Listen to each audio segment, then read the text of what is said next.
So PRS matches, typically you're either going to have a one-day match, which is part of a regional series, or you'll have a major national two-day level match. And they both kind of work the same way. The regional matches being one day, typically a little easier, not quite as taxing.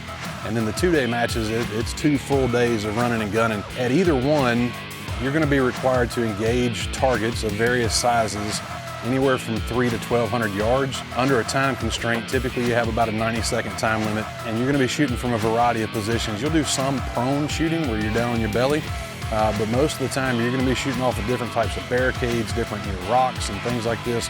You may shoot out of buses or helicopters or any of that kind of stuff. You're going to typically on a two-day match see anywhere from 16 to 20 stages. It's really, really a lot of fun. My first piece of advice if you want to get into precision rifle series shooting is go shoot a club match.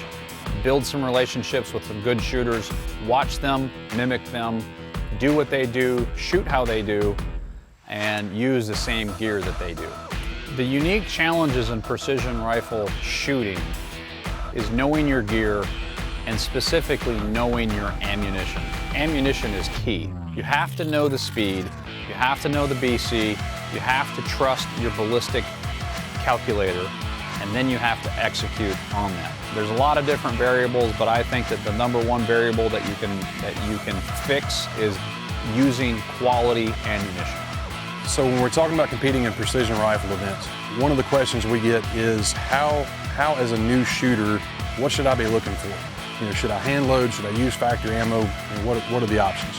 At Federal, our gold medal product line is second to none, hands down the best factory ammo on the market. And the reason we say that is because we have such consistency. You'll hear people in the sport talk about SD or standard deviation. We've got really low standard deviations. We've got great accuracy. We're using the finest components. And so you can really go out and compete on a national level without having to hand load.